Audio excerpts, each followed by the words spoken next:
चलिए, तो चैप्टर का नाम है हमारे डेथ ऑफ अ पार्टनर, जो नया चैप्टर है। अब death of a partner chapter के अंदर हमको क्या क्या चीज़ें पढ़नी है, पहले उस पर फोकस करते हैं एक बार। आपने लास्ट चैप्टर क्या पढ़ा था? Retirement of partner. तो रिटायरमेंट ऑफ पार्टनर में क्या होता था कि पार्टनर हमको छोड़ के चला जाता है। बस फर्क ये होता है कि डेथ ऑफ अ पार्टनर में भी पार्टनर हमको छोड़ के तो चला जाएगा, लेकिन ये अनप्लैंड होता है। रिटायरमेंट हमेशा जो होती है वो प्लैंड होती है, वो पहले से बता देता है कि मैं 1 अप्रैल जब शुरू होगा नया साल तो मैं चला जाऊंगा। लेकिन डेथ जो होगी वो क्या होगी? अनप्लैंड होगी, तो वो पहले से बता नहीं पाता। तो टॉपिक्स जो होते हैं इसके अंदर आपके गेनिंग रेशियो निकालने का और नया रेशियो निकालने का इसीलिए सेम होता है जैसा आपने रिटायरमेंट में कर रखा होता है बेसिकली, क्योंकि वहां पर भी नया पार्टनर हमको, एक पार्टनर छोड़ के चला गया और यहां पर भी एक पार्टनर हमको छोड़ के चला गया। फिर इसके बाद जो हमारा गुडविल का ट्रीटमेंट होता है वो भी 100% सेम होता है, क्योंकि रिटायरिंग पार्टनर भी अपने गुडविल का हिस्सा लेके जाता है, तो डिसीज पार्टनर भी अपने गुडविल का हिस्सा लेकर जाएगा टेक्निकली, क्योंकि ये भी हमको छोड़ के चला गया है। इसके अलावा जो भी हमारे फ्री रिजर्व्स होते हैं पार्टनर्स के बैलेंस शीट के अंदर, उसका ट्रीटमेंट भी सेम होता है जस्ट लाइक रिटायरमेंट, क्योंकि अगर कोई पार्टनर हमें छोड़ के गया तो हम उसका शेयर उसको दे देते हैं। इसी तरह अगर हमारे कोई फिक्टिशियस एसेट्स हैं, यानी कि जो कूड़ा करकट होते हैं, उन सबको भी हम राइट ऑफ कर देते हैं, जिसमें रिटायरिंग पार्टनर भी शामिल होता था, तो सिमिलरली यहां पर डिसीज पार्टनर भी शामिल हो जाएगा, तो ये भी सेम होता है। बाकी इसके अलावा जब कोई पार्टनर की डेथ हो जाती है, यानी कि रिकॉन्स्टिट्यूशन होता है फर्म का, तो ऐसे समय में हम अपने एसेट्स और लाइबिलिटीज को रीवैल्यू करते हैं। तो एसेट्स और लाइबिलिटीज को रीवैल्यू करने पर जो भी प्रॉफिट या लॉस होता है वो भी जस्ट लाइक रिटायरमेंट सेम बढ़ जाता है ओल्ड रेशियो में। तो जैसे रिटायरिंग पार्टनर को प्रॉफिट या लॉस मिलता था, वैसे ही डिसीज पार्टनर को भी प्रॉफिट या लॉस मिल जाएगा। तो इसका मतलब कि सारी चीजें इसके अंदर सेम हो जाती हैं जो हम रिटायरमेंट के अंदर पढ़ते हैं। तो ये 5 चीजों के नीचे तो मैं लिख सकता हूं सेम एज रिटायरमेंट। और इसके अंदर जो स्पेशल रिजर्व्स होते हैं, यानी कि वर्कमैन कॉम्पनसेशन रिजर्व या मान लो इन्वेस्टमेंट फ्लक्चुएशन रिजर्व, वो भी उनका ट्रीटमेंट सेम रहता है। तो अब खेल ये आता है कि आखिर फिर इसमें डिफरेंट क्या होगा, क्योंकि अगर सब कुछ ही रिटायरमेंट जैसा सेम है तो कुछ तो अलग भी होना चाहिए, नहीं तो फिर इस चैप्टर ही खराब हो गया। तो अलग जो होगी वो सिर्फ एक चीज होगी, पहले उस पर हम चर्चा करते हैं सितारा डाल के। अलग जो होती है वो ये चीज होती है कि क्योंकि डेथ एक अनप्लैंड इवेंट है, यानी कि जब साल शुरू हुआ तो साल के शुरू होने के बाद अब किस दिन डेथ होगी पार्टनर की, ये तो पार्टनर को भी नहीं पता, तो वो पहले से कभी भी बता नहीं सकता। तो पार्टनर की जो डेथ होगी वो कब होगी? कभी भी अनप्लैंड तरीके से किसी भी पर्टिकुलर डे पर डेथ हो जाएगी। तो डेथ ऑफ अ पार्टनर, अब जब पार्टनर की डेथ हो जाती है तो पार्टनर का जो लीगल हायर होता है, यानी कि उसका मान लो बेटा होता है या लीगल रिप्रेजेंटेटिव होता है, वो ये कहता है कि मेरे पापा फॉर एग्जांपल इस फर्म में 9 महीनों तक तो काम कर चुके थे, और इन 9 महीनों में जाहिर सी बात है फर्म ने कोई ना कोई प्रॉफिट कमाया होगा, हो सकता है लॉस हो, लेकिन मैं प्रॉफिट मान लेता हूं। तो उसका लीगल हायर कहता है, डिसीज पार्टनर का लीगल हायर कहता है कि मुझे इन 9 महीनों का प्रॉफिट आप बताइए कि क्या कमाया, और उसके अंदर जो भी शेयर है मेरे पिताजी का, वो शेयर मुझे निकाल के दे दीजिए, क्योंकि 9 महीने तक तो मेरे पिताजी भी इस फर्म के पार्टनर थे मृत्यु से पहले। लॉजिकल पॉइंट हो गया। अब ये पॉइंट आपको रिटायरमेंट के अंदर देखने को नहीं मिलता। क्यों नहीं मिलता? क्योंकि रिटायरमेंट के अंदर जब पार्टनर छोड़ के जाता है तो वो हमेशा 1 अप्रैल वाले दिन ही चला जाता है, राइट? तो अब मैं इस पर जो चर्चा करूंगा वो आपके लिए बहुत इंपॉर्टेंट है, क्योंकि पहले मैं इस पर 2 चीजों की चर्चा करूंगा। एक तो चर्चा करेंगे हम अकाउंटिंग की, कि मुंशीगिरी कैसे होगी इस चीज को लेकर, और दूसरी हम चर्चा करेंगे कैलकुलेशन की, भाई कि ये निकाला कैसे जाएगा। तो इसमें 2 बातों पर चर्चा आपके साथ करेंगे हम। एक करेंगे अकाउंटिंग पर और एक करेंगे उसके कैलकुलेशन पर, कि भाई कैसे निकालेंगे ये 9 महीने का प्रॉफिट। तो पहले मैं अकाउंटिंग पोर्शन कर रहा हूं, तो आप चाहो तो मेरे साथ साथ भी लिख सकते हो। तो ऐसी हेडिंग डाल लो आप भी, accounting for profit of deceased partner, यानी कि जो पार्टनर मर गया उसके प्रॉफिट की पहले हम अकाउंटिंग की बात कर रहे हैं। तो थोड़ा सा इसके मैं हर तरह के पहलुओं के बारे में चर्चा कर लूंगा काफ़ी एक्सटेंसिव तरीके से, ताकि कोई भी पॉइंट एग्जाम के लिए मिस ना हो, कोई भी चीज़ छूटे ना, किसी भी फॉर्म में अगर क्वेश्चन बनाने की कोशिश करें तो भी। तो इसके नीचे आप 2 बाइफरकेशन कर लेना। तो पहले बाइफरकेशन में आप लिख लेना, if profit sharing ratio of remaining partners, if profit sharing ratio of remaining partners does not change, मतलब हम मान लेते हैं कि रिमेनिंग पार्टनर्स का प्रॉफिट शेयरिंग रेशियो जो है वो नहीं बदला। नहीं बदलने का मतलब है कि अगर पहले उनका रेशियो था 5:3:2 और लास्ट वाला पार्टनर मर गया, सी मर गया, तो अब ए और बी का रेशियो 5:3 ही है, उन्होंने बदला नहीं। और हो सकता है दूसरा केस बना लेते हैं, if profit sharing ratio of remaining partners, मान लेते हैं रिमेनिंग पार्टनर्स का जो प्रॉफिट शेयरिंग रेशियो है वो बदल गया, चेंजेस। तो दोनों ही पहलुओं पर हमें चर्चा करनी है कि अगर पार्टनर्स का प्रॉफिट शेयरिंग रेशियो नहीं बदला तो क्या होगा, और अगर बदल गया तो क्या होगा। तो पहले हम फर्स्ट वाले पार्ट की चर्चा कर लेते हैं। तो अगर पार्टनर्स का प्रॉफिट शेयरिंग रेशियो नहीं बदलता तो उस केस में हम प्रॉफिट के लिए, मतलब कि अगर प्रॉफिट का शेयर निकल रहा होगा, क्या जर्नल एंट्री करते हैं? किसी बच्चे को है पता? सही, तो लिख लेते हैं।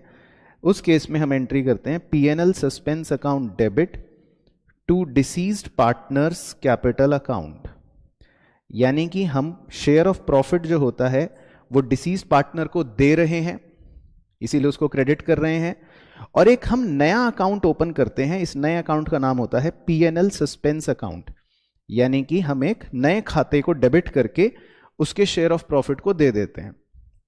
अब यहां पर जो कॉन्सेप्चुअल पॉइंट आपको पता होना चाहिए वो ये, जो मैं आपसे पूछूंगा कि ये जो P&L सस्पेंस अकाउंट एक डेबिट, हमने एक नया खाता बना दिया उसका शेयर ऑफ प्रॉफिट देने के लिए, तो इसका P&L सस्पेंस अकाउंट का डेबिट एस्पेक्ट आपको कहां नजर आता है? एसेट साइड पे, बिल्कुल सही, बैलेंस शीट के अंदर।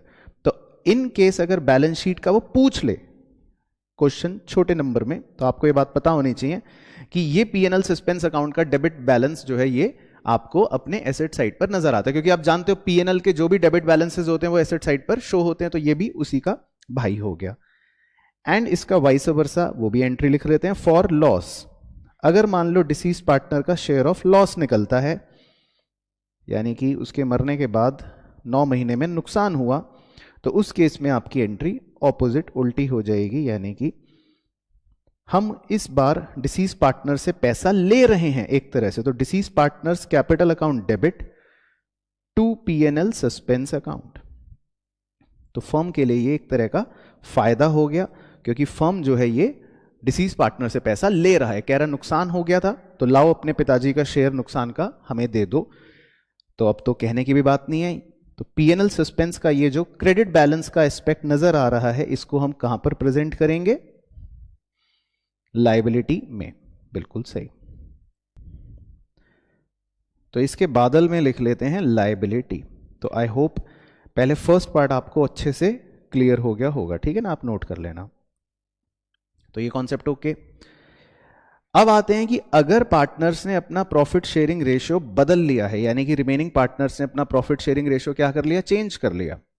तो उस केस में थोड़ा सा हम डिटेल में समझेंगे ताकि आपको इजीली समझ आ जाए।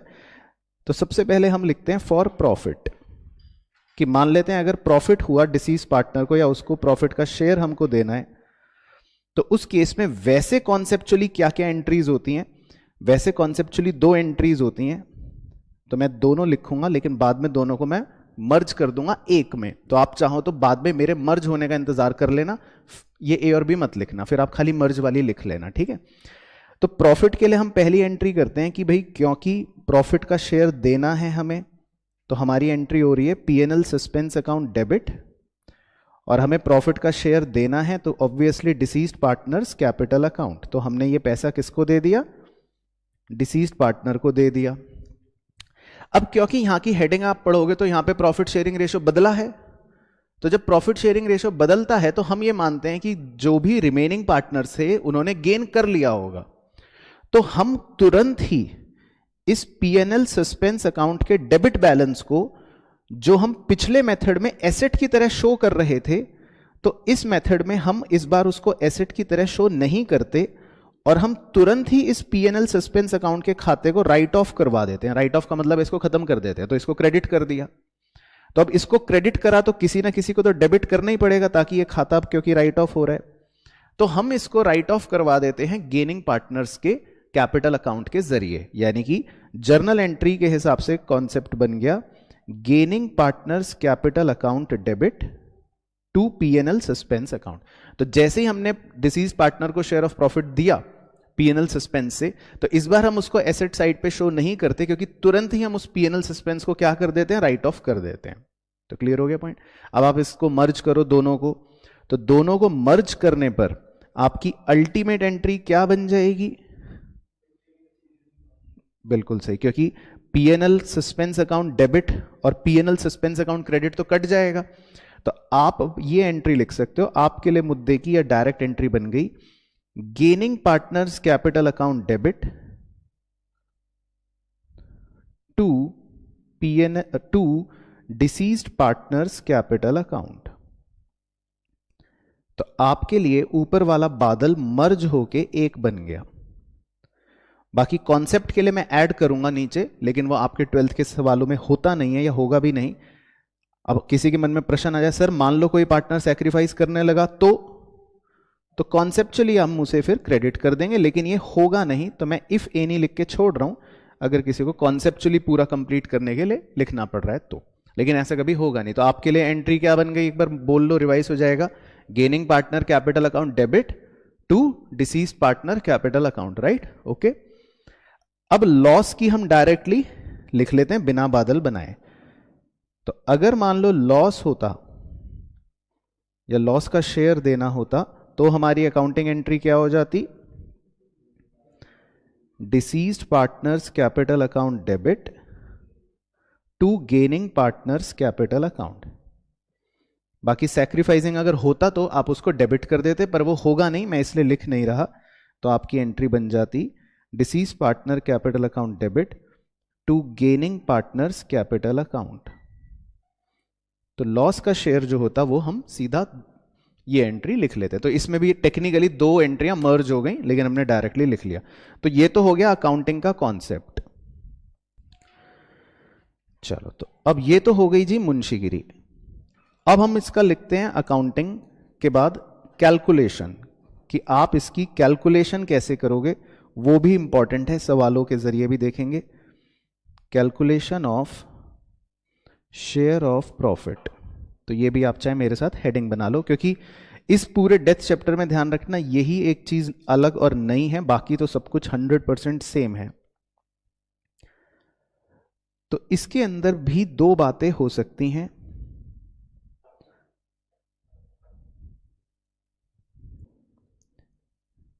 पहले बाइफरकेशन में लिखना bye preparing final accounts, bye preparing final accounts. अब बाय प्रिपेयरिंग फाइनल अकाउंट्स का क्या मतलब है ये समझा देता हूं। बाय प्रिपेयरिंग फाइनल अकाउंट्स का मतलब ये होता है कि कभी कभी ऐसा होता है कि पार्टनर की डेथ हुई साल के आखिरी दिन, फॉर एग्जाम्पल, यानी कि मैं एक ईयर बना लेता हूं और इस ईयर के बिल्कुल खत्म होने पर, यानी कि 31 मार्च वाले दिन ही मान लेते हैं पार्टनर की डेथ हो गई। तो अब जब ईयर का एंड होता है, यानी कि 31 मार्च होता है, तो उन दिनों में हर पार्टनरशिप फर्म अपने फाइनल अकाउंट्स भी प्रिपेयर करती है एज यूजुअल।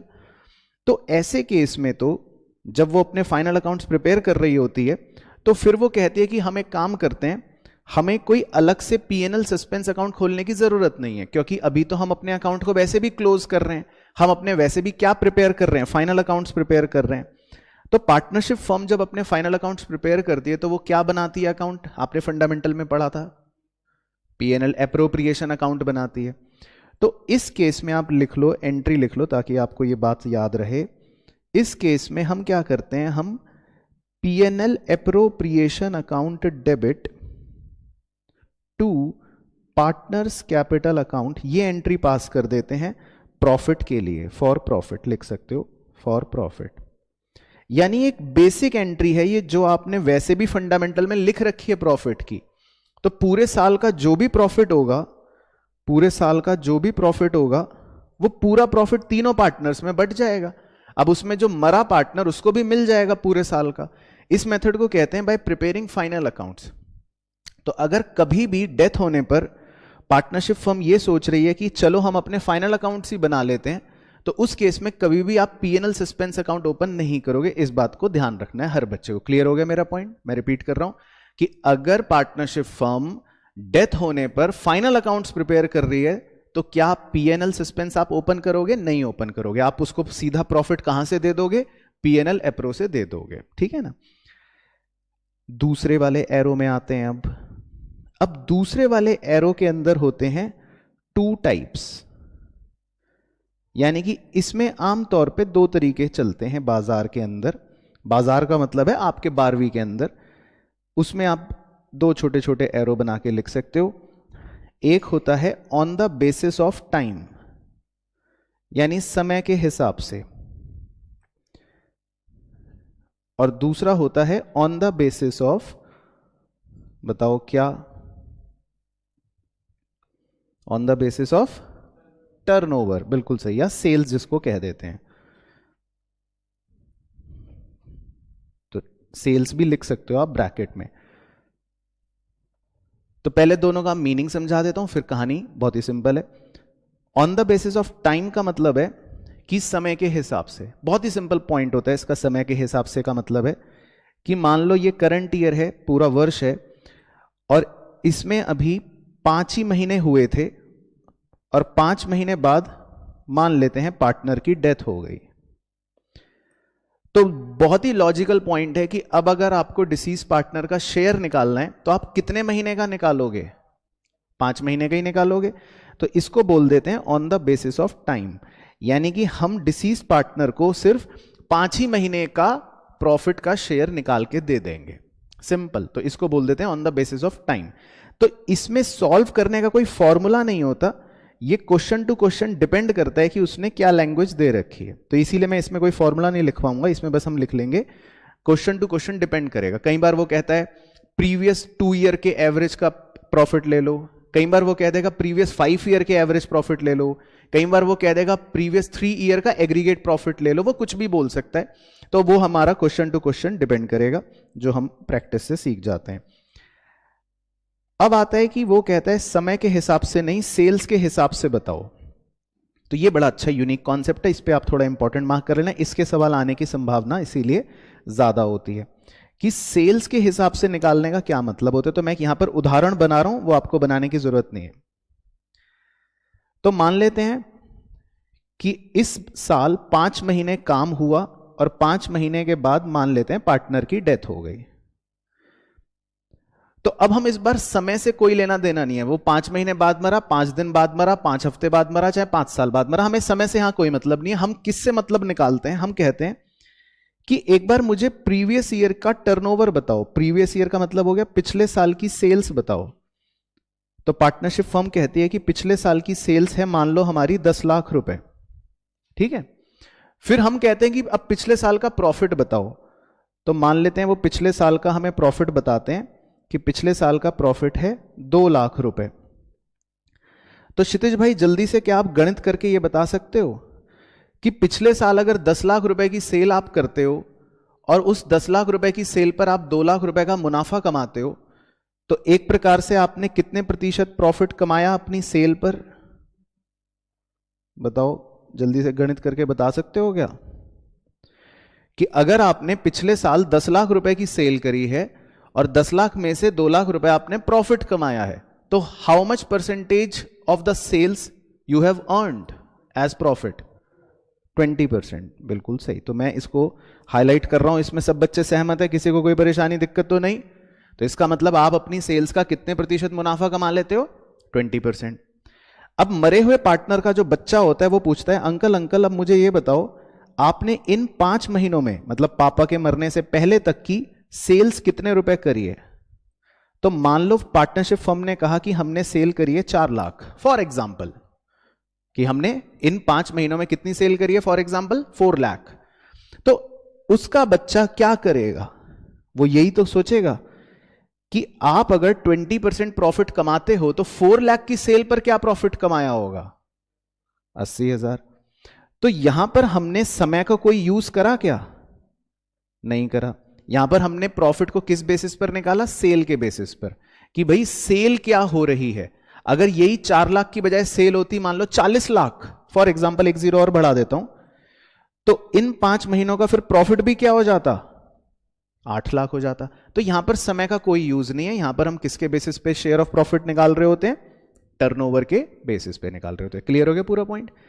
ठीक है, तो इसको मैंने एक फॉर्मूले में तब्दील कर रखा है, इसी बात को, कि अगर हमें सीधा निकालना हो ये 8 लाख तो हम कैसे निकाल सकते हैं। तो मैं फॉर्मूला लिखवा देता हूं। बहुत ही सिंपल फॉर्मूला है।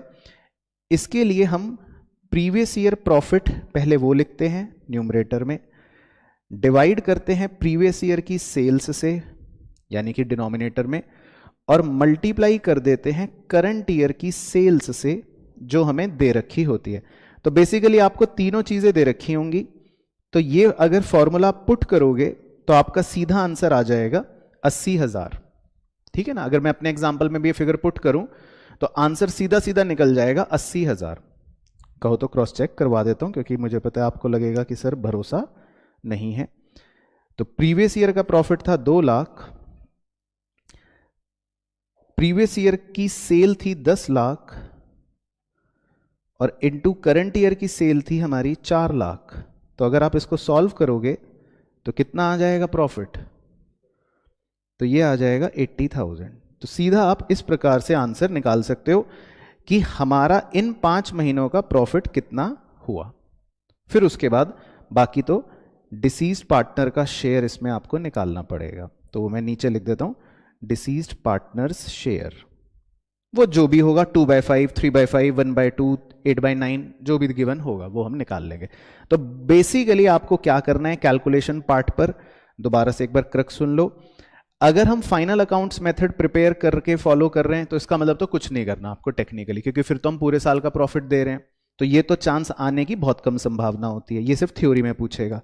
प्रैक्टिकली 2 टाइप हो सकते हैं कि या तो वो कहेगा कि समय के हिसाब से निकालो, तो इसका मतलब आपको 5 महीने, 4 महीने, 3 महीने, 2 महीने, जितने महीने बाद वो मरा उसका ध्यान रखना पड़ेगा। और अगर वो कहता है सेल्स के बेसिस पर निकालो, तो फिर आपको पिछले साल की सेल, पिछले साल का प्रॉफिट और करंट ईयर की सेल, ये 3 फिगर दे रखी होंगी। ठीक है, तो अभी हम इसके बारे में और चर्चा भी कर लेंगे एग्जाम्पल्स में। चलो, तो अब हमारा क्या क्या हो गया कवर, कि सारी अकाउंटिंग कैसे करनी है शेयर ऑफ प्रॉफिट की, और सारा कैलकुलेशन कैसे करना है ना। अब इसमें जो एक चीज इंपॉर्टेंट है वो ये कि हमारी जर्नल हमसे पूछ सकता है एग्जाम के अंदर, या वो हमसे डिसीज्ड पार्टनर का कैपिटल अकाउंट भी पूछ सकता है।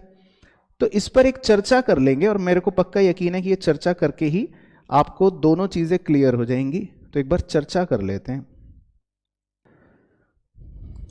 तो पेज 7.5 पर अगर आप देखोगे अपनी किताब के अंदर, तो आपको एक बहुत ही बेहतरीन डिसीज पार्टनर कैपिटल अकाउंट का प्रोफॉर्मा दे रखा है। तो इस पर आप सी का सिंबल या कॉन्सेप्ट सिंबल बना सकते हो, मतलब कि भाई इसमें बिल्कुल अच्छे से सारे कॉन्सेप्ट्स हैं, इसके बाहर कुछ नहीं आएगा। तो अगर आप देखो डिसीज पार्टनर का क्रेडिट साइड पे फोकस करते हैं पहले, बाय बैलेंस बीडी, तो ये हमारा क्या हो गया, उसका कैपिटल का ओपनिंग बैलेंस।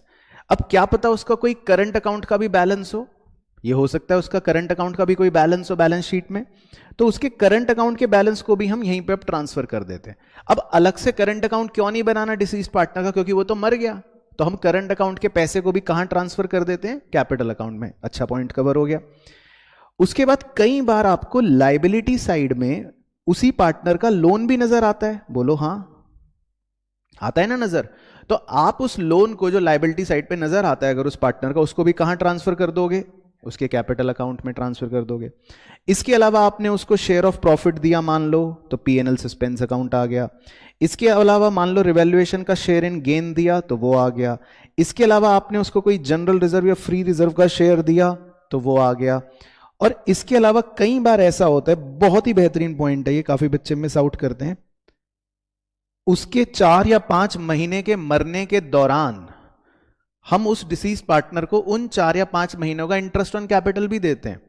तो कई बार ये पॉइंट भी होता है कि डिसीज पार्टनर को आपने 4 महीने या 5 महीने का इंटरेस्ट ऑन कैपिटल भी दिया, तो इसका ट्रीटमेंट बच्चों बिल्कुल सेम होता है, just like share of profit. यानी कि अगर आप नरेशन उनकी पढ़ो, मतलब कि ट्रांजैक्शन की अंग्रेजी पढ़ो, तो क्या लिख रखा है, बाय पीएनएल सस्पेंस अकाउंट। तो जैसे आप शेयर ऑफ प्रॉफिट देने के लिए पीएनएल सस्पेंस का उपयोग करते हो, तो बिल्कुल उसी तरह इंटरेस्ट ऑन कैपिटल भी देने के लिए आप पीएनएल सस्पेंस का ही उपयोग करोगे। क्लियर हो गया अच्छे से पॉइंट ये वाला। अब डेबिट साइड देख लो। डेबिट साइड में क्या हो सकता है कि मान लो कोई करंट अकाउंट का बैलेंस हो, डेबिट बैलेंस, मतलब ये आपको एसेट साइड पे नजर आ रहा होगा, या कोई आपको उसी डिसीज पार्टनर का लोन दे रखा है एसेट साइड पे, यानी कि लोन टू पार्टनर, तो उस एसेट साइड वाले लोन को भी आप उसके कैपिटल अकाउंट में ट्रांसफर कर दोगे। क्लियर हो गया पॉइंट। फिर इसके अलावा मान लो रिवैल्यूएशन में कोई उसका लॉस निकला, वो आप लिख दोगे डेबिट में। फिक्टिशियस एसेट या एक्यूमुलेटेड लॉस में कोई उसका शेयर निकला, वो लिख दोगे। उसके अलावा उसने कोई ड्राइंग करी होगी 4-5 महीने की, वो लिख दोगे। उसने उस ड्राइंग पर कोई इंटरेस्ट ऑन ड्राइंग हमने लिया होगा, वो डेबिट कर दोगे। क्या पता उसका प्रॉफिट की बजाय शेयर ऑफ लॉस आया हो, तो इसीलिए पीएनएल सस्पेंस में शेयर ऑफ लॉस आ जाएगा। क्या पता कोई एग्जिस्टिंग गुडविल हो जो आपने राइट ऑफ करवाई हो, उसमें उसका शेयर राइट ऑफ हो जाएगा। अब सबसे इंपॉर्टेंट चीज, जो भी बैलेंस बच जाता है डिसीज पार्टनर का, उसे हम कहां ट्रांसफर करते हैं, डिसीज पार्टनर के एग्जीक्यूटर अकाउंट में। तो लॉ की भाषा में लीगल रिप्रेजेंटेटिव बोलते हैं, है ना, जैसे उसका बेटा, लेकिन अकाउंटिंग की भाषा में उसको एग्जीक्यूटर बोलते हैं। तो हम उसके सारे पैसे को कहां ट्रांसफर कर देते हैं, उसके एग्जीक्यूटर के अकाउंट में ट्रांसफर कर देते हैं। तो क्लियर हो गया कॉन्सेप्ट, इसके बाहर कुछ नहीं आएगा। अच्छा, अब देखो इसमें मुश्किल सवाल अगर करना होगा एग्जामिनर को, तो वो आपसे जर्नल एंट्रीज पूछ लेगा। ठीक है, मान लो वो आपसे कहे कि चलो मुझे शेयर ऑफ प्रॉफिट की जर्नल एंट्री बताओ, तो उसकी जर्नल एंट्री क्या होगी, PNL suspense to deceased partner capital. अगर वो कहेगा कि चलो मुझे रिवैल्यूएशन के गेन की जर्नल एंट्री बताओ, तो क्या होगी, revaluation account debit to deceased partner capital. अगर वो कह दे, बहुत ही अच्छा पॉइंट है, मैं एक और तारा लगा रहा हूं, वो कह दे इंटरेस्ट ऑन कैपिटल की जर्नल एंट्री बताओ, तो क्या एंट्री होगी, PNL suspense account debit to deceased partner capital account. Clear. और अगर वो कह दे कि जो आपने पैसा ट्रांसफर करा है एग्जीक्यूटर के खाते में, उसकी जर्नल एंट्री बताओ, सही, deceased partner capital account debit to deceased partners executor account. तो इन्हीं से आप जर्नल एंट्री भी बना सकते हो, या आपको बनानी आनी चाहिए, तो क्वेश्चन आपसे जर्नल भी पूछ सकते हैं। तो क्लियर हो गया पूरा अच्छे से, कंप्लीट कॉन्सेप्ट, कहीं कोई दिक्कत परेशानी तो नहीं। तो 100% इसकी चीजें किसकी तरह सेम होंगी, रिटायरमेंट की तरह सेम होंगी। सिर्फ और सिर्फ आपको किस पर फोकस ज्यादा करना पड़ेगा, जो शेयर ऑफ प्रॉफिट निकालना है उस पर, उसकी अकाउंटिंग और उसकी कैलकुलेशन। Clear concept, perfect. तो डेथ ऑफ पार्टनर के क्वेश्चंस डिस्कस करेंगे आपके साथ। सबसे पहले मैं करूंगा, आप अपनी किताब निकाल सकते हो, पेज 7.7 पर एक इलस्ट्रेशन 3 डिस्कस करेंगे। चलो, तो इसमें देखो इलस्ट्रेशन 3 में क्या है, Sanjay, Ajay and Karan were partners sharing profits in the ratio 3:2:1। Karan died on 31 जुलाई। तो करण का मतलब हो गया ये आखिरी वाला पार्टनर, आखिरी वाले पार्टनर जिसका शेयर है 1/6, और इसकी मृत्यु हो रही है 31 जुलाई को। तो आमतौर पे हमारे साल जो होते हैं वो 31 मार्च को एंड हो जाते हैं। तो आपको हमेशा 1 अप्रैल से काउंटिंग कर लेनी चाहिए कि भाई उसके मरने तक, उसके मरने उपरांत कितने महीने हो गए, अप्रैल का पूरा महीना, मई का पूरा महीना, जून का पूरा महीना, जुलाई का पूरा महीना। तो इसका मतलब ऐसा लिख सकते हैं कि करण जो है वो 4 महीने के बाद मर गया नए फाइनेंशियल ईयर में, right. Sanjay and Karan decided to continue the business. तो यहां पर संजय एंड अजय है, ये मिस प्रिंटिंग है क्योंकि करण तो मर गया। फिर इसके बाद लिखा है शेयर ऑफ प्रॉफिट्स और loss of the deceased partner from the beginning of the year up to the date of death was to be determined on the basis of last year's profit. अब देखो मैंने आपको क्या सिखाया था कि हर question की अपनी एक लैंग्वेज होती है कि हमें शेयर ऑफ प्रॉफिट निकालने के लिए क्या बेस लेना है। तो इसमें उसने बोला कि लास्ट ईयर का प्रॉफिट लेना है, राइट। अब वो कह रहा है कि लास्ट ईयर में तो लॉस हुआ था, लास्ट ईयर लॉस वॉज 1,80,000। तो ये बताओ क्षितिज भाई कि ये हमारा on the basis of sales निकलेगा कि ये on the basis of time निकलेगा? बताओ। सेल्स निकलेगा, वेरी गुड। तो अब गाल पे थप्पड़ लगाओ जल्दी से। इस पूरे सवाल में सेल्स वर्ड कहां आया? कहीं भी नहीं। इस पूरे सवाल में कहीं आपको प्रीवियस ईयर की सेल दे रखी है? कहीं भी नहीं। तो आपने कैसे कह दिया कि सेल्स के बेसिस पर निकलेगा? इसमें तो पूरे सवाल में सेल्स वर्ड, टर्नओवर वर्ड ही नहीं है। तो इसका मतलब आपको किस बेसिस पर निकालना पड़ेगा? टाइम के बेसिस पर निकालना पड़ेगा। क्लियर हो गया पहले इतना पॉइंट? तो टाइम का मतलब हो गया 4 महीने। तो 1,80,000 को अब 4/12 करो पहले तो, कि ये कितना आएगा? ये आ जाएगा 60,000, 60। तो पहले इतना लिख देता हूं 60। तो ये तो आ गया 4 महीनों का लॉस। ये तो आ गया 4 महीने का लॉस। क्लियर हो रहा है पॉइंट? अब ये लॉस जो है हमें करण को देना है, या बेसिकली करण से लेना है टेक्निकली। तो करण का शेयर कितना बोला था मैंने? 1/6। तो आप अब इस 60,000 का 1/6 निकाल दो, तो कितना आएगा? 10,000, राइट? तो देखो इनकी पहले मैं कैलकुलेशन पार्ट पर हूं, पहले कैलकुलेशन पार्ट पर हूं, 10,000 पर हूं, कैलकुलेशन पार्ट ओके। अब दूसरा पार्ट था अकाउंटिंग। तो अब देखो अकाउंटिंग हमारी क्या बनेगी कि क्या इनका प्रॉफिट शेयरिंग रेशियो चेंज हुआ क्या, संजय और अजय का? नहीं हुआ, प्रॉफिट शेयरिंग रेशियो चेंज नहीं हुआ। तो इसका मतलब अब हमें profit and loss suspense account open कर देना पड़ेगा। तो लॉस के शेयर के लिए आपको अकाउंटिंग एंट्री क्या लिखवाई थी? चेक कर लो कॉन्सेप्ट में। Deceased partner capital account debit to profit and loss suspense account. और यह भी बताया था कि ये जो profit and loss suspense account credit हो रहा है ये कहां पर जाएगा? लायबिलिटी साइड में, according to complete concept. Clear हो गया पॉइंट? तो ये छोटा सा क्वेश्चन आ सकता है 2 नंबर में, तो आपको पता होना चाहिए कि कैसे हमको शेयर निकालना है। अब नेक्स्ट हम इलस्ट्रेशन जो 4 कर रहे हैं बच्चों, इस पर आप लगा लो सितारे 100%। इसे एग्जाम के लिए जरूर करके जाना है, बहुत ही बेहतरीन क्वेश्चन है। और सी का सिंबल भी लगा लो, चाहे कॉन्सेप्ट भी क्लियर हो जाएगा। राम मनोहर एंड परम वर पार्टनर्स इन ए फर्म। परम died on 29th February 2021. His share of profit from the closure of the last accounting year till the date of the death. तो पहले तो ये देखते हैं कि उसकी जो डेट है डेथ की 29 फरवरी 2021। तो पहली चीज तो ये कि ये डेट मुझे कुछ गड़बड़ लग रही है, क्योंकि 2021 लीप ईयर तो है नहीं, और ये उसमें कह रहे हो 29 फरवरी। चलो खैर जो भी। तो आप अगर 1 अप्रैल से गिनती करना शुरू करो और वो 29 फरवरी को मान लेते हैं फरवरी एंड में मर गया, तो कितने महीने हो जाएंगे? 11 महीने हो जाएंगे, है ना? ठीक है। तो इसका मतलब फाइनेंशियल ईयर के मुताबिक इसने इस साल 11 महीनों तक काम करा। अब वो कह रहा है his share of profit from the closure of last accounting year till the date of death was to be calculated on the basis of, अब देखो इस सवाल में कुछ और बेसिस है, on the basis of average of the 3 completed years of profit before death. मतलब आपको इसमें पिछले 3 साल के कंप्लीटेड जो ईयर्स हैं उनके प्रॉफिट का एवरेज लेना पड़ेगा। Profit for the year ended 31 March 2018, 19, 20 were 80,000, 90,000 and 1 lakh respectively. तो आप फटाफट से इसका एवरेज निकाल सकते हो। तो 80, 90 और 1 लाख का एवरेज क्या आएगा? 90,000, है ना? बहुत ही एपेरेंट और सिंपल आंसर है, क्योंकि 80, 90 और 1 लाख के बीच की फिगर 90 होगी तो एवरेज 90 ही आ जाएगा। अगर आप करोगे तो भी आ जाएगा। अब इसमें बताओ क्षितिज भाई, सेल्स के बेसिस पर निकालेंगे कि टाइम के बेसिस पर? Very good. तो अब अपने आप को शाबाशी दो। तो इसका मतलब तुम सीख गए। तो जब तक सेल्स के बारे में कुछ नहीं बोला तो हम इसका मतलब किस बेसिस पर निकालेंगे? टाइम के बेसिस पे।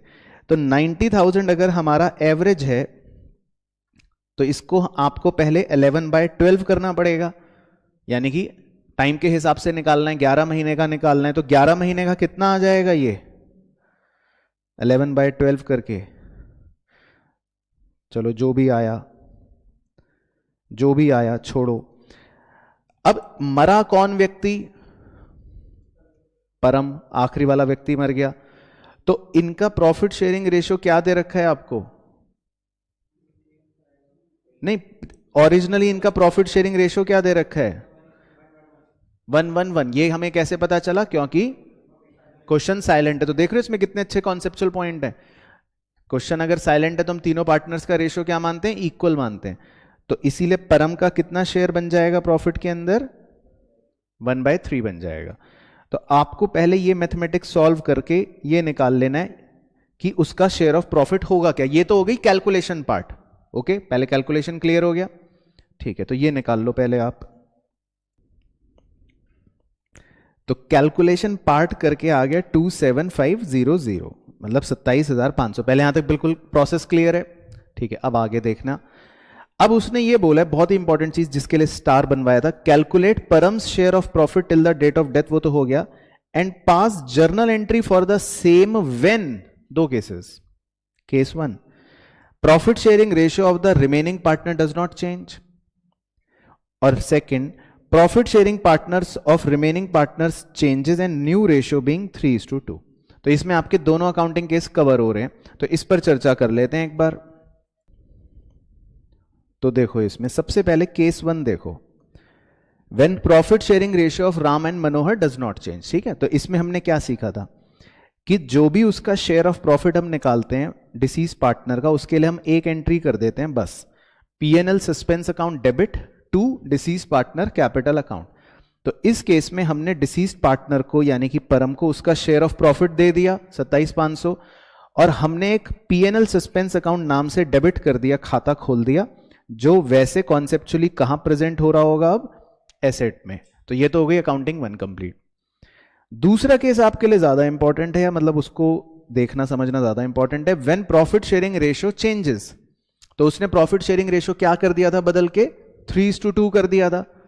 तो अगर अब आप ये देखो कि पुराना शेयर उनका था 1/3 और नया शेयर उनका हो गया 3:2, यानी 3/5 2/5, तो पहले आपको गेनिंग रेशियो या गेनिंग शेयर्स निकालने पड़ेंगे। तो वो अभी मैं निकालता हूं, लेकिन पहले आपको ए एंट्री दिखाता हूं। तो पहले हम प्रॉफिट देने के लिए डिसीज पार्टनर को पहली एंट्री तो सेम ही करेंगे, PNL suspense account debit to deceased partner capital account, right. ये तो सेम हो गई। फिर इस मेथड में क्या सिखाया था कि हम तुरंत ही इस पीएनएल सस्पेंस अकाउंट डेबिट को क्या कर देते हैं? क्रेडिट कर देते हैं, खत्म कर देते हैं। हम इसको एसेट में शो नहीं करते, हम कहते हैं इसको खत्म कर दो। तो हमने अपने 27,500 रुपए के पीएनएल सस्पेंस अकाउंट को क्रेडिट कर दिया। यहां तक क्लियर हो गया पॉइंट। फिर कॉन्सेप्ट में डेबिट किसको लिखवाया था? गेनिंग पार्टनर्स को। तो गेनिंग पार्टनर्स कौन कौन है? राम और मनोहर। अब उनका गेनिंग रेशियो आपको निकालना पड़ेगा, वो मैं यहां निकाल के दिखा देता हूं। उनका ओल्ड शेयर था 1/3 माइनस कर देता हूं उनके नए शेयर से 3/5 और 2/5। तो अगर मैं इसको सॉल्व करूंगा तो ये आ गया 15, 5 - 9 4, और 15, 5 - 6 1 -1। तो टेक्निकली गेनिंग रेशियो कितना आ गया? 4:1। समझ आ रहा है? तो आप बड़े गौर से अब देखना, राम डेबिट और मनोहर डेबिट में जो अमाउंट्स लिखे हुए हैं वो किस रेशियो में डिवाइडेड हैं? 4:1 में डिवाइडेड है। तो ये 27,500 जो है ये गेनिंग रेशियो में डिवाइडेड है 4:1 में। तो राम के आगे है 22,000 और मनोहर के आगे है 5500। तो क्लियर हो गए दोनों कॉन्सेप्ट। तो ये बहुत ही परफेक्ट एग्जाम्पल था एग्जाम के लिए। और इन्होंने ऑल्टरनेटिवली भी दे रखा है कि आप इंस्टेड ऑफ पासिंग ए और बी दोनों एंट्रियों को मर्ज कर सकते हो। तो क्लियर हो गया एंट्री और कैलकुलेशन। अब नेक्स्ट एक डिस्कस करते हैं इलस्ट्रेशन 7। इसमें कह रहा है वीर, धर्म एंड करम वर partners sharing profits and losses in the ratio of 3:2:1। धर्म डाइड ऑन 30 सितंबर 2020। तो ये बीच वाले पार्टनर धर्म की डेथ हो गई, कब हो गई? 30 सितंबर को। Accounts of the firm are closed on 31 March every year. तो हर साल अकाउंट 31 मार्च को क्लोज हो जाते हैं। Sales for the year ended 31 March 2020 was 6 lakh. इसका मतलब ये आपको 31 मार्च 2020 वाले साल की सेल्स दे रखी है। तो एक तरह से ये कौन सी सेल्स है? प्रीवियस ईयर की सेल्स है। And sales for the 6 months ended 30th September 2020 was 3 lakh, और ये आपको सेल्स दे रखी है करंट ईयर की, क्योंकि ये 30 सितंबर 2020 तक की दे रखी है, यानी कि जिस साल मृत्यु हुई। तो ये आपको सेल्स दे रखी है करंट ईयर की, पहले पहचान हो रही है। फिर कह रहा है loss for the year ended 31 March 2020 वो 60,000। तो ये हमको पिछले साल का लॉस दे रखा है, प्रीवियस ईयर का loss. Calculate deceased partner share of profit या loss from the beginning of the accounting year up to 30 September. तो बताओ क्षितिज भाई, इसमें किस बेसिस पर हम निकालेंगे? सेल्स के बेसिस पे। तो अपने आपको शाबाशी दो, कैसे पहचाना आपने? क्योंकि सेल्स दे रखी है, ठीक है। तो अब सबको पहचान हो गई कि कब टाइम लगाना है, कब सेल्स लगानी है। तो अब हम इसमें समय का हमारा कोई यूज नहीं है, वो 6 महीने बाद मरे, चाहे 6 दिन बाद मरे, चाहे 6 साल बाद मरे, इसमें समय का कोई यूज नहीं है। अब आपको क्या सिखाया था, सीधा वो फ्रैक्शन बताना जरा। प्रीवियस ईयर का प्रॉफिट, लेकिन क्योंकि लॉस है तो 60,000 लिख लेता हूं, प्रीवियस ईयर का loss divided by previous year की sale 6 lakh into current year की सेल 3 लाख। तो एक बार ये फ्रैक्शन पूरा सॉल्व करना गणित। तो 60/6 लाख इंटू 3 लाख, ये आ जाएगा कितना? 30,000। वो तो आएगा ही, आना ही है, उसमें तो कोई दो राय है ही नहीं। तो इसका मतलब शेयर ऑफ लॉस कितना आ गया? 30,000 आ गया। तो बस उसने कहा था कि आपको कैलकुलेट करना है। अब एग्जाम में क्वेश्चन भी पढ़ लेना, कहीं बच्चे चीते, उसने खाली कैलकुलेट करने को कहा है, मुंशीगिरी अकाउंटिंग नहीं बोली। तो आपका आंसर बस खत्म कि शेयर ऑफ लॉस 30,000। लेकिन चलो मेरे सेटिस्फेक्शन के लिए एक बार एंट्री मुंह ज़बानी बोल दो। शेयर ऑफ लॉस अगर निकाला तो क्या एंट्री होगी? Perfect, deceased partners capital account debit to PNL suspense account. Clear हो गया? ठीक है। अब इस क्वेश्चन पर तो आप बना लो सी का सिंबल। ये भी एक बहुत ही एग्जाम ओरिएंटेड क्वेश्चन है, बिल्कुल पिक्चर परफेक्ट क्वेश्चन है एग्जाम में 3 या 5 नंबरी वाले के अंदर, ठीक है। Sita, Rita and Gita are partners in a firm sharing profits and losses in the ratio of 4:3:1। As per the terms of partnership deed on the death of any partner, her share of goodwill was to be valued at 50% of the net profits credited to that partner's capital account during the last 3 completed years before her death। तो आधे बच्चे तो ये अंग्रेजी पढ़ते ही बेहोश हो जाते हैं एग्जाम में, क्योंकि 10 बार पढ़ने के बाद भी उन्हें समझ नहीं आता कि वो कहना क्या चाह रहा है एक्चुअल में, ठीक है। तो मैं इसको पहले हिंदी में समझा देता हूं ताकि जिस बच्चे को नहीं समझ आता वो समझ जाए। जब कोई पार्टनर मरेगा तो आप उसका पहले तो ये बताओ गुडविल का शेयर निकालोगे कि नहीं निकालोगे? निकालोगे। तो वो ये कह रहा है कि वो कैसे निकलेगा। देखो, वैल्यूड के आगे पढ़ना हमेशा इंपॉर्टेंट होता है, हमेशा ध्यान रखना, वैल्यूड वर्ड के आगे धीरे धीरे पढ़ना चाहिए। कैसे निकालेगा? वो कह रहा है एट 50%। 50% का मतलब हो गया आधा। 50% का मतलब हो गया आधा। किसका आधा? Of the net profits credited to that partners capital account. इसका हिंदी में मतलब है आधा किसका? उस नेट प्रॉफिट का जो हमने पार्टनर को क्रेडिट करा है, उस पार्टनर को, दैट पार्टनर मतलब कि जो पार्टनर मरा है, जो पार्टनर मरा है उसको क्रेडिट करा है। तो मैं हिंदी में लिख देता हूं, जो पार्टनर मरा उसको क्रेडिट। और कितना प्रॉफिट कह रहा है? कितना? ड्यूरिंग लास्ट 3 कंप्लीटेड ईयर्स, पिछले 3 साल के प्रॉफिट्स। तो अब देखो, सीता डाइड ऑन 28 फरवरी 2021, इस बार डेट सही है, 28 फरवरी है। तो सीता डाइड का मतलब होगा पहली partner, Sita died on 28 February. The profit for the last 5 years. देखो मतलब ये भी क्वेश्चन की चालाकी देखो, वो गुडविल निकालने के लिए तो कह रहा है हमको लास्ट 3 ईयर्स के प्रॉफिट लेने, और फिलहाल उसने लास्ट 5 साल के प्रॉफिट दे दिए। तो थोड़ा सा बच्चा यहां भी कंफ्यूज हो जाता है।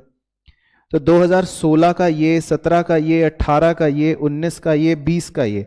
तो अब लास्ट 3 ईयर्स, क्षितिज भाई बताओ कौन से प्रॉफिट्स लेने हैं? लास्ट 3 ईयर्स के प्रॉफिट कौन कौन से होंगे? वेरी गुड, तो तुम होशियार हो इसका मतलब। तो तुम सिर्फ एक्टिंग करते हो कि तुम्हें नहीं आता, लेकिन तुम्हें सब आता है। Very good. तो 2018, 19 और 20 के हम प्रॉफिट लेंगे क्योंकि लास्ट 3 ईयर्स ये हैं। लेकिन अभी कहानी मेरी खत्म नहीं हुई। अब एक बार जरा इन लास्ट 3 ईयर्स के प्रॉफिट को जोड़ लेता हूं, यानी 1,05,000 प्लस 30, और आप भी मेरी मदद करना, प्लस 84। तो जरा एक बार ये जोड़ के बताओ कि ये कितना आएगा। कि अगर हम इन तीनों को ऐड करें, 1,05,000 और 30 और 84, तो ये 3 साल के प्रॉफिट कितने आ जाएंगे? 2,19,000। ठीक है, तो ये मतलब पिछले 3 साल के प्रॉफिट आ गए, राइट। अब उसकी अंग्रेजी ये कह रही थी कि जितना प्रॉफिट हमने उस पार्टनर को क्रेडिट करा, उस पार्टनर का मतलब है जो मरा, तो ये पूरा प्रॉफिट क्या सीता का होगा? नहीं, उसका शेयर ही होगा। तो सीता का शेयर कितना है? सीता का 4/8। तो एक बार 2,19,000 का 4/8 निकाल सकते हो?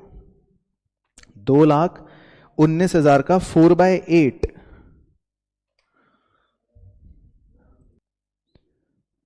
ये आएगा 1,09,500, मतलब 1,09,500। इसका मतलब हमने सीता को तो इतना ही दिया होगा 3 सालों में। यहां तक सब बच्चे सेटिस्फाइड हैं?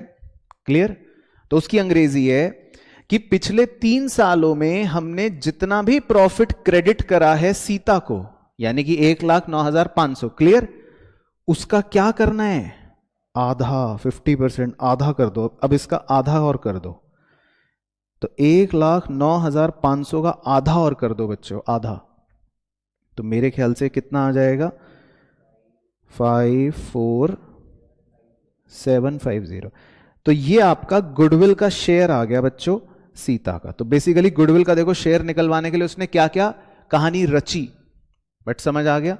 तो ये क्वेश्चन इसीलिए इंपॉर्टेंट है, एग्जाम में देखो आ भी चुका है कई बार। तो अब क्लियर हो गया, इस तरह की लैंग्वेज कैसी भी बनाएगा तो इस तरह से आप कर सकते हो। अब उसके बाद दे रखा है जी on date of Sita's death. अब यहां से देखो क्वेश्चन का एक अलग पार्ट आ गया।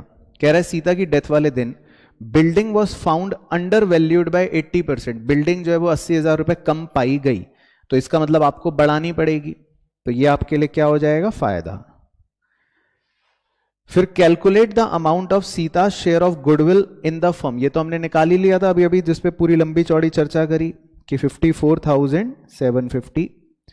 And record the adjustment journal entry of goodwill and revaluation of building. तो एक बार रिवैल्यूएशन ऑफ बिल्डिंग की जर्नल एंट्री बोलना ओरली, ये तो सेम है क्योंकि इसका तो कोई चेंज नहीं है कॉन्सेप्ट। तो बिल्डिंग का फायदे की एंट्री क्या होगी? Building account debit to revaluation. फिर रिवैल्यूएशन में गेन आ गया, तो उस गेन को बांटने की एंट्री, बिल्कुल सही, revaluation account debit to partners capital account. किस रेशो में? ओल्ड रेशो में, 4:3:1 में, बिल्कुल सही। और फिर उसने कहा the new profit sharing ratio between Rita and Gita will be equal. इसका मतलब रीता और गीता का, एक तो पहली बात तो प्रॉफिट शेयरिंग रेशियो चेंज हो गया, तो अब आपको गेनिंग रेशियो निकालना पड़ेगा, और वो तो वैसे भी निकालना पड़ेगा क्योंकि गुडविल की जर्नल एंट्री जो होती है, अगर वैसे मैं कहूं कॉन्सेप्चुअली, तो आपने रिटायरमेंट में जो पढ़ी थी वो सेम होती है। एक बार ओरली बोलना क्या थी? Gaining partner debit to deceased partner या जाने वाला पार्टनर, बस रिटायरिंग की जगह डिसीज्ड पार्टनर आ गया, और टू सैक्रिफाइसिंग अगर कोई होगा तो अब चेक करवाते हैं आपको। तो देखो पहली एंट्री क्या? बिल्डिंग टू रिवैल्यूएशन, तो ये हो गई हमारे फायदे की एंट्री। फिर उसके बाद इस रिवैल्यूएशन गेन को हमने बांट दिया तीनों पार्टनर्स के बीच में 4:3:1 में, तो उसकी एंट्री हो गई revaluation account debit to Sita to Rita to Gita, right. ये दोनों सिंपल। और मेन आप गुडविल वाली एंट्री देख लो नीचे, जो सेम एज रिटायरमेंट है। रीता डेबिट क्योंकि ये गेनिंग पार्टनर है, गीता डेबिट क्योंकि ये गेनिंग पार्टनर है, टू सीता। सीता का हमने निकाल लिया था कि उसको गुडविल का शेयर हम कितना दे रहे हैं? 54,750। तो क्लियर हो गई एंट्री। और गेनिंग रेशियो मैं मान के चल रहा हूं कि आप निकाल लोगे, जो 1:3 आएगा। तो ये गुडविल का शेयर 1:3 में डिवाइड हो जाएगा रीता और गीता के बीच में। जो यहां पर आपको दे रखा है। तो प्रोसेस कंप्लीट, समझ आ गया प्रोसेस। तो इसमें क्या है, देखो 3 नंबर का एग्जाम में क्वेश्चन आएगा, तो आपसे गुडविल के शेयर की एंट्री करवा लेगा, ये भी सेम कॉन्सेप्ट, और आपसे रिवैल्यूएशन की भी एंट्री करवा लेगा। क्लियर? अब ये इलस्ट्रेशन जो है ये आपके लिए 5 नंबर का बिल्कुल प्योर इलस्ट्रेशन है, अगर एग्जाम में आता है, और बहुत ही इंपॉर्टेंट भी है क्योंकि इसमें कुछ नई बातें हो सकते हैं जो आपको देखने को मिले, या काफी रेलिवेंट क्वेश्चन है in terms of concept. A, B and C were partners sharing profits and losses in the ratio 5:3:2 on 31st March 2021 their balance sheet was as follows। ठीक है, तो पहले तो अब देखो बैलेंस शीट ही देख के आधे बच्चे डर के मारे भाग जाएंगे। लायबिलिटी साइड में आपको दे रखा है इन्वेस्टमेंट फ्लक्चुएशन रिजर्व, तो इसका ट्रीटमेंट सेम ही होता है, हम इसको ओल्ड पार्टनर्स के बीच में डिस्ट्रीब्यूट कर देंगे अगर कोई गिरावट नहीं होगी तो। दूसरा है वर्कमैन कॉम्पनसेशन रिजर्व, ये भी स्पेशल रिजर्व हो गया, ये भी हम पार्टनर्स के बीच में डिस्ट्रीब्यूट कर देंगे अगर कोई वर्कमैन कॉम्पनसेशन लायबिलिटी नहीं होगी तो। बाकी चलो ठीक है, सन्ड्री क्रेडिटर है। उसके बाद एसेट साइड में दे रखा है एग्जिस्टिंग गुडविल, इसका क्या करना है, इसे राइट ऑफ करना है तीनों पार्टनर्स के रेशियो में 5:3:2 में। ठीक है, उसके बाद पेटेंट मशीन ये लोन टू सी, भगवान ना करे अगर सी की मृत्यु हो गई तो बताओ इसको क्या करोगे, उसके कैपिटल अकाउंट में डेबिट साइड पे डाल दोगे। Clear?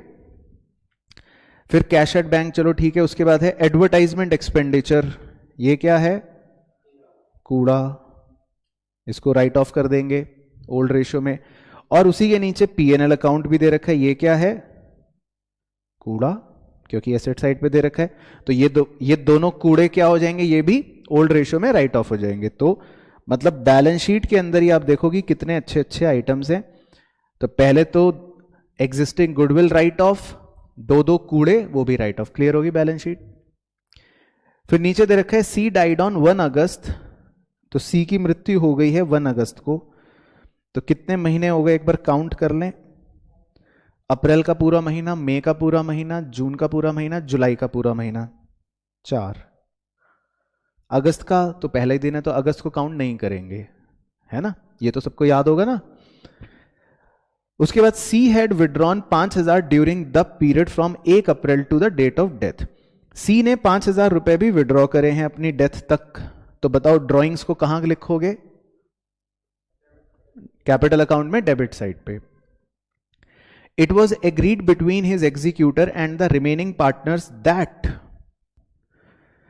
number 1, goodwill will be valued at 2.5 years purchase of the average of 4 completed years profit। अब ये बताओ, ये गुडविल का चैप्टर वैसे तो टर्म 1 में पहले था, तो क्या हम सीबीएसई से झगड़ा कर सकते हैं कि ये लाइन क्यों दे दी आपने, हम तो नहीं निकालेंगे गुडविल, हमें दो बना के, तो हम नहीं कह सकते। तो आपको इसका मतलब गुडविल निकालना आना चाहिए, बट आई होप बड़ा सिंपल है, आपको सबको याद होगा। हम लास्ट 4 साल के प्रॉफिट्स का एवरेज कर लेंगे और उसको 2.5 से मल्टीप्लाई कर देंगे। ठीक है, अब यहां पर एक बड़ा अच्छा पॉइंट है सितारा, जब आप नीचे देखोगे तो उसने profit for the year ended दे रखे हैं 31 मार्च 2018 1,01,000, 31 मार्च 2019 14,000, 31 मार्च 2020 का 16,000। तो उसने 3 साल के प्रॉफिट्स दे रखे हैं, लेकिन वो ये कह रहा है कि मुझे 4 साल के प्रॉफिट्स का एवरेज करना है। तो प्रश्न ये है कि चौथे वर्ष का प्रॉफिट कहां दे रखा है। वेरी गुड, आपको चौथे साल का जो प्रॉफिट है यानी कि 2021 का जो प्रॉफिट है वो आपको 2021 की बैलेंस शीट में दे रखा है। तो पिछले पेज पर आप देखो, 2021 में आपको बैलेंस शीट में एसेट साइड पे कितने रुपए दे रखे हैं, 75,000, है ना। और क्योंकि ये एसेट साइड में दे रखे हैं, इसका मतलब ये क्या है, लॉस है। तो आप ऐसा समझ लो कि उसने जो पिछले 4 साल के आपको कहा कि प्रॉफिट का एवरेज लेना है, तो वो पिछले 4 साल के जो प्रॉफिट का आप एवरेज लोगे, उसमें एक साल हो गया 1,01,000, फिर हो गया 14,000, फिर हो गया 16,000, और चौथा वाला कौन सा होएगा, 75,000, वो भी नेगेटिव क्योंकि वो लॉस है। क्लियर हो गया मेरा पॉइंट। तो समझ गए इस क्वेश्चन के इस पॉइंट की चालाकी। ठीक है, तो फिर हम एवरेज निकाल लेंगे और एवरेज को 2.5 से मल्टीप्लाई कर देंगे तो गुडविल आ जाएगी। उस गुडविल में आप किसका शेयर निकालोगे? सी का, और फिर गुडविल की वो कॉन्सेप्चुअल एंट्री पास कर देंगे। मैं ओरली बोल रहा हूं, बाद में दिखाऊंगा। A debit B debit to C. चलो सेकंड पॉइंट, अब ये वाला पढ़ो। C's share of profit from the beginning of the accounting year till the date of death be calculated. अब हमको सी का शेयर ऑफ प्रॉफिट भी निकालना है, तो वो कैसे निकालना है? Calculated on the basis of average of 3 completed years profit before death. अब इस बार कह रहा है कि आप उसका जो शेयर ऑफ प्रॉफिट निकालेंगे उसके लिए पिछले 3 साल के कंप्लीटेड ईयर्स के प्रॉफिट का एवरेज कर लीजिए, है ना। तो अब पिछले 3 साल के बताओ प्रॉफिट कौन कौन से होंगे? Very good. एक तो होगा -75 क्योंकि वो तो बिल्कुल 21 का है, फिर एक होगा 16,000 और एक होगा 14,000। समझ गए? बिल्कुल क्लियर। तो ये देखो, ये छोटे छोटे पॉइंट्स इसमें जो ध्यान रखने हैं। बाकी थर्ड पॉइंट में कह रहा है पेटेंट्स वर अंडर वैल्यूड, तो हम इसकी वैल्यू को बढ़ा देंगे, फायदा हो गया। मशीन वॉज ओवर वैल्यूड, तो इसकी वैल्यू को हम कम कर देंगे तो नुकसान हो गया। फोर्थ में कह रहा है market value of investment was 42, तो बैलेंस शीट में आपको इन्वेस्टमेंट कितनी दे रखी थी? 3,000, और यहां मार्केट वैल्यू कितनी हो गई? 42, तो यहां पे तो बढ़ोतरी हो गई। तो इन्वेस्टमेंट की वैल्यू में अगर 1200 की बढ़ोतरी हुई तो ये क्या है? फायदा। तो इसको हम कहां लिखेंगे? रिवैल्यूएशन में। तो इसको भी हम कहां लिखेंगे? रिवैल्यूएशन में। ठीक है, क्लियर हो गया पॉइंट। अब वो ये कह रहा है prepare C's capital account and C's executor account. तो सीज एग्जीक्यूटर अकाउंट तो आपके लिए नहीं बोलेगा बनाने को, तो इसलिए इसको हटा देते हैं, है ना। लेकिन डिसीज पार्टनर का कैपिटल अकाउंट हमको बोल सकता है। तो इसमें पहले मैं 2 पार्ट पर ज्यादा फोकस करूंगा और आप भी करना। हम पहले गुडविल की कैलकुलेशन और शेयर ऑफ प्रॉफिट की कैलकुलेशन पर फोकस करेंगे, राइट। चलो, तो पहले मैं ना गुडविल की कैलकुलेशन की बात करता हूं। आप भी अपनी किताब में देखना, मैं भी अपनी किताब से कर रहा हूं। गुडविल की कैलकुलेशन में देखो, हमने कहा था, उसने कहा था 4 साल के आपको प्रॉफिट्स लेने हैं पिछले।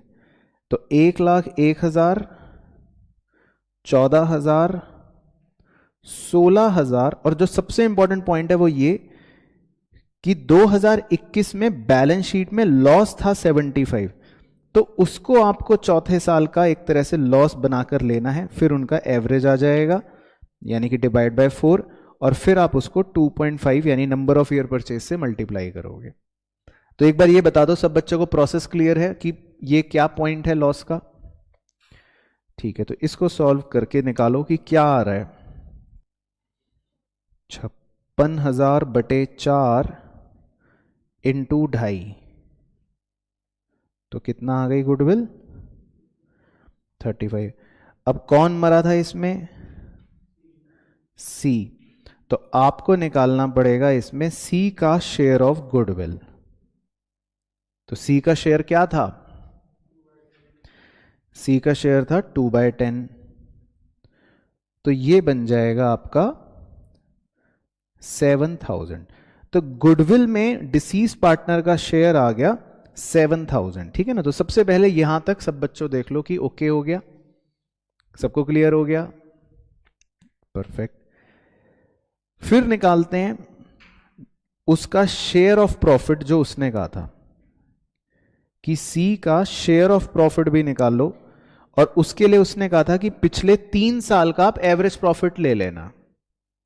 तो पिछले 3 साल हमने कौन से डिस्कस करे थे कि पिछले 3 साल कौन कौन से होंगे? एक तो 14,000 वाला, एक 16,000 वाला, है ना। 2019, 2020 और 2021 में तो क्या हुआ है? -75। तो अगर मैं पहले 3 साल का एवरेज निकालूं, पिछले 3 साल का एवरेज प्रॉफिट निकालूं, तो ये नेगेटिव आना शुरू हो जाएगा मेरे हिसाब से। तो -45/3 15, -15 आना शुरू हो जाएगा। तो इसको मैं ऐसे लिख लूं एक तरह से कि भाई ये एक तरह से लॉस आ रहा है कि पिछले 3 साल का जो एवरेज है, जो पिछले 3 साल का एवरेज है वो लॉस है बेसिकली 15,000, है ना? यहां तक ओके? अब हम बताओ क्षितिज भाई, इसमें उसका शेयर ऑफ प्रॉफिट टाइम के हिसाब से निकाल रहे हैं कि नहीं? टाइम के हिसाब से निकाल रहे हैं, पक्का श्योर? तो बताओ कितने महीने बाद उसकी मृत्यु हुई थी? 4 महीने। तो आपको किससे मल्टीप्लाई करना पड़ेगा? 4/12 से, ताकि हम इस 15,000 के एवरेज लॉस को 3 महीने का, या सॉरी 4 महीने का बना सके, क्योंकि वो 4 महीने बाद ही मर गया। तो कितना आ जाएगा 4 महीने का लॉस? 5,000। तो क्या ये 4 महीने का पूरा लॉस आप सी के माथे पर मर दोगे? नहीं सर। तो आपको इन 4 महीनों के लॉस में सी का शेयर निकालना पड़ेगा, और सी का शेयर था 2/10। तो ये कितना आ जाएगा? 1,000। तो अल्टीमेटली सी का जो शेयर ऑफ लॉस आएगा वो 1,000 आएगा। तो समझ पा रहे हो बात को पूरा अच्छे से? तो ये डिसीज पार्टनर का शेयर ऑफ लॉस आ गया। क्लियर? तो मेन ये दोनों कैलकुलेशंस थी हमारे लिए, ये क्लियर हो गई। बाकी पोस्टिंग्स चेक करते हैं अब। चलो, तो अब देखो बच्चों बहुत ध्यान से, बहुत ही अच्छा सवाल था, बाय बैलेंस बीडी। ठीक है, तो सी का सबसे पहले कैपिटल बैलेंस आ गया सिंबल। उसके बाद रीवैल्यूएशन हम मान रहे हैं कि हम बना लेंगे, उसमें गेन आ जाएगा, और उस रीवैल्यूएशन गेन में आप सी का शेयर निकाल लोगे। तो वो मैं मान के चल रहा हूं कि वो तो सिंपल पार्ट है, एज यूजुअल पार्ट है। तो हमने क्या दे दिया? रीवैल्यूएशन में गेन का सी का शेयर उसको क्रेडिट कर दिया 3,000 रुपए। तो ये पोस्टिंग भी ओके हो गई। अब उसके बाद हमने गुडविल का क्या शेयर निकाला था? 7,000, है ना? गुडविल का शेयर क्या निकाला था? 7,000। तो गुडविल की जर्नल एंट्री मैंने ओरली बोली थी, ए डेबिट बी डेबिट टू सी बोली थी, है ना? गुडविल के शेयर की ए डेबिट बी डेबिट टू सी, क्योंकि ए और बी गेनिंग पार्टनर होते हैं। तो उनका गेनिंग रेशियो मैं मान रहा हूं कि अब आप निकाल लोगे। तो जो 7,000 शेयर है वो बाय ए और बाय बी के गेनिंग रेशियो में बेसिकली डिवाइडेड है। तो यहां पर आप जो बाय ए और बाय बी की पोस्टिंग्स देख रहे हो, ये टेक्निकली क्या है? उसका शेयर ऑफ गुडविल है जो 7,000 आया था। क्लियर हो गया पॉइंट? फिर उसके बाद हमने बैलेंस शीट में 2-2 रिजर्व्स मार्क करे थे। एक था इन्वेस्टमेंट फ्लक्चुएशन रिजर्व, तो वो हम पूरा का पूरा बांट देंगे, तो सी का शेयर हो गया 700। और एक था इन वर्कमैन कॉम्पनसेशन रिजर्व, वो भी हम पूरा का पूरा बांट देंगे, तो सी का शेयर हो गया 700। तो पहले क्रेडिट साइड की यहां तक की पोस्टिंग बिल्कुल ओके हो गई। ठीक है, फिर उसने कहा था क्वेश्चन ने कि सी ने ड्राइंग्स भी करी थी, तो आपने कहा था सर इसको डेबिट साइड में लिख दो, ड्राइंग्स आ गई। फिर हमने एसेट साइड में 3 चीजें मार्क करी थी, मुझे याद है। एक एग्जिस्टिंग गुडविल, तो हम उसको राइट ऑफ कर देंगे, तो सी का शेयर आ गया 1000। एक था एडवर्टाइजमेंट सस्पेंस या एडवर्टाइजमेंट एक्सपेंडिचर, तो उसमें सी का शेयर निकाल देंगे, 200 रुपए वो आ गया। और एक क्या था? प्रॉफिट एंड लॉस, वो भी कूड़ा था 75,000। तो 75,000 में आप सी का शेयर 2/10 निकाल दोगे तो आ गया 15,000। तो ये तीनों कूड़े डेबिट में आ गए। फिर आपने निकाला था शेयर ऑफ लॉस, जो अभी अभी हमने वर्किंग करी थी। शेयर ऑफ लॉस कितना निकाला था? 1000 रुपए। तो शेयर ऑफ लॉस की एंट्री क्या होती है? Deceased partner capital account debit to PNL suspense. तो ये आ गया डिसीज पार्टनर का शेयर ऑफ लॉस 1000। क्लियर? और फिर एक और बैलेंस शीट में मैंने आइटम दिखाया था आपको, loan to C asset side पे था 41। तो उसको हम कहां ट्रांसफर करेंगे? सी के कैपिटल अकाउंट में डेबिट साइड पर, तो 41। तो इससे बेस्ट एग्जाम्पल नहीं हो सकता कैपिटल अकाउंट बनाने का डिसीज पार्टनर का। तो ये बिल्कुल इसलिए बोल रहा हूं एग्जाम का प्राइमेस्ट क्वेश्चन बन सकता है। तो जब आप टोटल करोगे तो मजेदार बात इसमें और भी पता है क्या हो रही है, कि डेबिट साइड का टोटल जो है वो ज्यादा आ रहा है। तो उससे कोई फर्क नहीं पड़ेगा आपकी सेहत पे, आप डेबिट साइड का टोटल कर दोगे वो ज्यादा आ जाएगा। तो आपका बैलेंसिंग फिगर बचेगा क्रेडिट साइड पर 14,800, लेकिन आप लिखोगे क्या? वही डिसीज पार्टनर का एग्जीक्यूटर। तो by C's executor account balancing figure आ जाएगी। और इसकी अगर जर्नल एंट्री करनी पड़ जाए तो क्या करोगे? एक बार ओरली बोल दो। सही, तो इसकी जर्नल एंट्री हो गई C's executor account debit to C's capital account. तो इस बार हम एग्जीक्यूटर से कह रहे हैं भाई तुम्हें देने नहीं है हमें, उल्टा हम तो तुमसे लेंगे, क्योंकि इस बार एक तरह से डेबिट बैलेंस बच रहा है। तो ये इसका मीनिंग था। बट सारी पोस्टिंग आप देख लोगे अच्छे से, बिल्कुल क्लियर हो गई सब बच्चों को, इसमें कोई डाउट तो नहीं है? परफेक्ट। अब एक टॉपिक जो है, ये बच्चों टॉपिक हम सिर्फ सेफ्टी मार्जिन के लिए कर रहे हैं आपके साथ डिस्कस, मतलब आने की संभावना नहीं है, बट फिर भी आपको इसलिए कर रहा हूं क्योंकि किताब में दे रखा है। एक सेक्शन 37 होता है इंडियन पार्टनरशिप एक्ट 1932 में। ये क्या है पहले समझा देता हूं, इसकी भूमिका क्या है। अब एक पार्टनर था जो मर गया, अब उसका लीगल हायर आके बोलता है कि जो भी पैसे का हिसाब है वो मेरे को दे दो। तो मान लेते हैं उसका बैलेंस टोटल मिलाकर बन गया 1 लाख रुपए। अब रिमेनिंग पार्टनर्स मान लो बदमाश है, उन्होंने उसको बोला कि बेटा तुम एक काम करना, तुम कल आ जाना पैसे लेने। वो कल आया, हमने फिर उसको पैसे दिए नहीं, भगा दिया क्योंकि वो छोटा बच्चा है। फिर वो और अगले महीने आया, हमने फिर भगा दिया। तो कई बार हम डिसीज पार्टनर के पैसे को देने में देरी कर देते हैं। क्या कर देते हैं? देरी कर देते हैं, डिले कर देते हैं। तो ऐसे में फिर वो बच्चा एक वकील के पास गया, उस वकील ने कहा कि भाई इंडियन पार्टनरशिप एक्ट 1932 में आपकी सुविधा के लिए सेक्शन 37 है जिसमें आपको एक राहत दी गई है। वो राहत क्या है? अब पढ़ो कि अगर कुछ फुल या पार्ट अमाउंट आउटगोइंग पार्टनर को still remain to be unpaid, मान लो उसका रह जाता है, आप देते नहीं हो, तो ऐसे में he will be entitled to interest और शेयर इन प्रॉफिट, जो भी होगा mutually agreed among the partners. And उसके बाद सेकेंड पॉइंट पढ़ना, if no agreement among the partners then, तो आपके लिए यहां से इंपॉर्टेंट है, आउटगोइंग पार्टनर और his representative have the choice to get either of the following. तो मरे हुए पार्टनर का जो लीगल हायर होता है उसके पास चॉइस होती है कि तुम दो में से कुछ भी ले लो। क्या चॉइस होती है? पहला, भाई जो भी बैलेंस अमाउंट है तुम उस पे 6% पर एनम के हिसाब से कैलकुलेट कर लो, या तो वो ले लो। अगर हमने तुम्हें पैसे देने में देरी करी है तो 6% ब्याज ले लो पर एनम का, या फिर तुम उन 6 महीनों में हमारे कमाए गए प्रॉफिट में से प्रोपोर्शनेट शेयर ले लो, जो तुम्हें अच्छा लगे दोनों में से वो ले लो। तो थ्योरी के लिए ये वाली तो बात हो गई। पहले दोनों बात समझ आ गई कि अगर मान लो मैं आपके पैसे 6 महीने बाद दे रहा हूं तो आपके पास क्या चॉइस होगी, या तो आप बचे हुए बैलेंस पर 6% पर एनम का इंटरेस्ट ले लो मुझसे, या आप ये भी कह सकते हो सर अपने 6 महीने में जो भी आपने प्रॉफिट कमाया है मैं उसमें प्रोपोर्शनेट हिस्सा लेना चाहता हूं। दोनों में से आप कुछ भी ले सकते हो। तो अब ये समझाने के लिए हम एक इलस्ट्रेशन डिस्कस कर लेते हैं, किताब में एक ही है तो लेट्स डिस्कस। अब पढ़ो, देखो इसमें दे रखा है, LBP were partners sharing profits and losses in the ratio 4:3:2. P died on 1 July.